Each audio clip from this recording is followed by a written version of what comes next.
I bet you never would have guessed that complaint resolution is something that I feel really skilled at.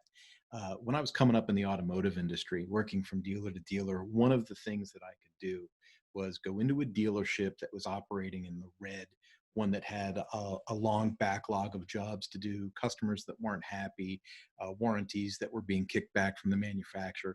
I'd go into shops that would really needed some help. And one of the first things you have to overdo is overcome the culture, right? You have to overcome the culture of these people aren't going to help me. And complaint resolution is something you have to be really adept in when you're trying to change culture, because it's a culture where the customers are just beating the snot out of the service writers. And at some point, someone's got to jump in and be able to change that tide, be able to change that culture. And that's one of the ways that I came up in the automotive industry. So as I got into power sports training at the OEM level and teaching service writers and managers, how to run their shops more effectively, productively, and more profitably, one of the things that I really embraced and held on to was complaint resolution. And, there's so many things that come into play here. I mean, we could talk about perception as reality. We could talk about empathy. We could talk about those things that were mentioned earlier. But complaint resolution is a little bit different of an animal, right? You need to use the skills of empathy, and you need to be able to kind of identify with what the customer's feeling, right? And say, hey, I'm sorry you had to go through that, but what's the next step in a direction that we can help you?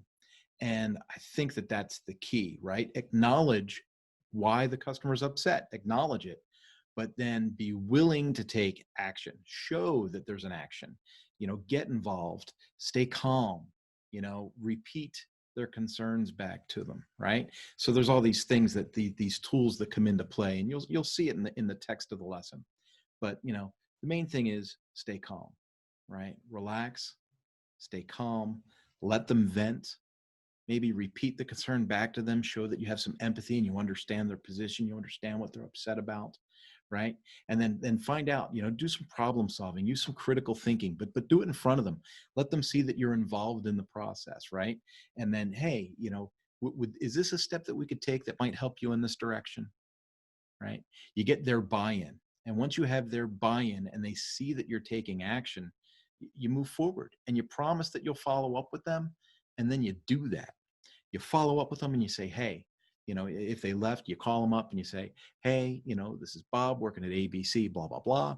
I dealt with you the other day. I know you weren't too happy with us at the time, but, we did this, we did this, we did this. I just wanted to make sure everything worked out to your satisfaction, that you're happy with the outcome and that we can depend on seeing you in the near future.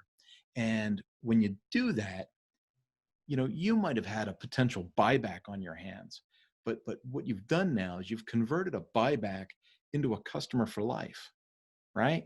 And that, to me, those were the biggest wins. And when I take a look at my past coming up at the dealership level and then working for the OEMs and even flipping dealer owners, that might have had a bad experience with training, or the OEM, or I'm going to throw this brand out on my showroom, right? When you can communicate with somebody, show them some empathy, stay calm, find out their position, use some critical thinking, and say, what is it that we could do that would fix this situation? Remember, if the customer's that upset, chances are you did do something wrong, right? So you want to be able to acknowledge it, apologize for it, and make it right. And how you make it right and how you communicate that to the customer and how you follow up with the client makes all the difference in the world as far as customer perception goes. And remember, perception is reality. That's your paycheck for the future. So you want to make sure that you're sowing seeds and getting ready to reap that harvest when it comes. And you'll see that if you handle complaint resolution properly. So we've got some time in the workshop that we spend on this. And if I'm doing on-site consulting at your dealership, we're definitely go over this. Like if you have sales that are turned down and customers that are upset and things that are happening on your service drive, we'll be there and we'll work through that together.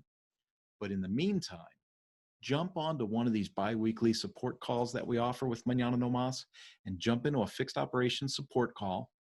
And we'll go through some real world scenarios and see if we can't find some solutions to the problems that are holding you guys down. I want to make sure that Mañana No Mas meets you guys where you're at and get you the training and the inspiration to succeed with wherever you're at.